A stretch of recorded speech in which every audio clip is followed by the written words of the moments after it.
ये अंदर की बात मैं आपसे जानना चाहूंगी। जनरल फैज हमीद साहब के हवाले से वो सियासत और मीडिया का बड़ा मरकज बने हुए हैं, और ये भी अपडेट्स आ रही थी कि उनसे 9 मई के वाकयात के हवाले से कुछ तहकीकात हो रही हैं। लेकिन आज जो है वो एक जंग के ही, जियो के ही एक रिपोर्टर है, इन्वेस्टिगेटिव, उन्होंने एक जो है वो खबर दी है। उन्होंने कहा है कि ऐसी कोई जो है उनसे तहकीकात नहीं की, वो नजरबंद भी नहीं है। आपके पास अंदर की क्या इत्तलात है? आप वो 2 दिन पहले वीकेंड पे अपनी फैमिली के साथ मरी भी गए हुए थे जनरल फैज। तो ऐसा नहीं है कि वो चकवाल में है, वो पिछले हफ्ते उन्होंने अपनी फैमिली के साथ मरी में टाइम गुजारा है। तो उनकी मूवमेंट तो है, लेकिन आप ये मूवमेंट बहुत रिस्ट्रिक्टेड है। ऐसा हम्म, नहीं है कि वो खुले आज़ाद हैं।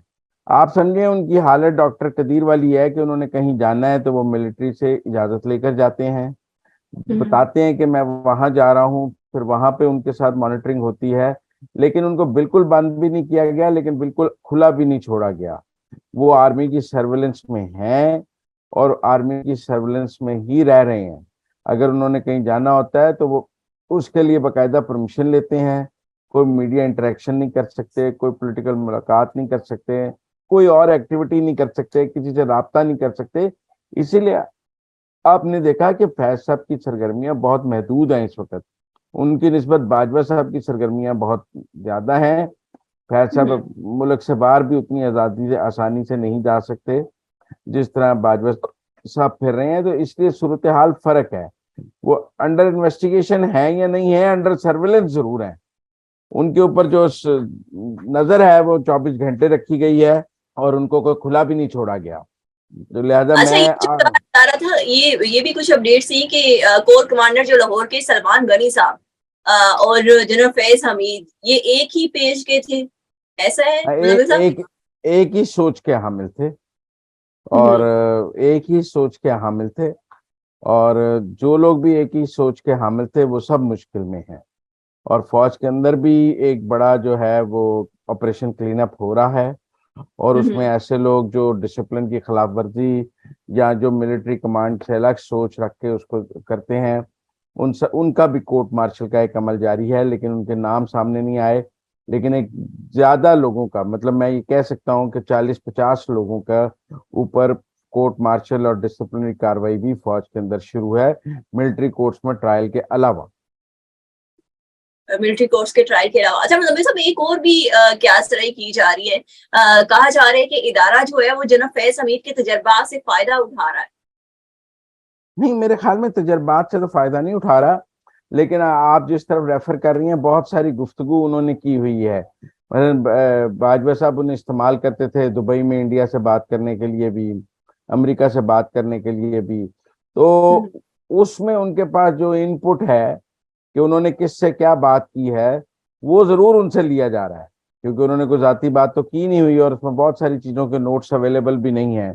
इसलिए हम्म, उनको उनसे वो इनपुट लिया जा रहा है और उनको उसमें कहा जा रहा है कि आप बताएं कि आपने कहाँ क्या बात की है, और अगर किसी जगह साथ भी ले जाना पड़ा है कि ताकि सामने बात हो जाए तो वो है। लेकिन कोई हम्म, ऐसा नहीं है कि इदारा उनकी सलाहियतों का मोतरफ है और इदारा उनको बड़ा आइकॉन की तरह देखता है।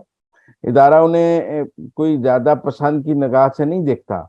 लेकिन अब हम्म, जो इदारे की ज़रूरियात हैं, as X D G I S I, उन्होंने जो काम किए हैं और उनकी अगर कोई नोट्स अवेलेबल नहीं है तो उनसे ज़रूर पूछा जा रहा है और उन्हें कहा जा रहा है कि आप सूरत हाल भी सामने लाएं और इसको बताएं भी और इसको ताउन भी करें इसमें। मतलब उन्होंने दुबई में जो इंडिया से मुज़ाकरात किए हैं उस हवाले से काफ़ी एम्बिगुटी है, वो उनसे पूछा जा रहा है।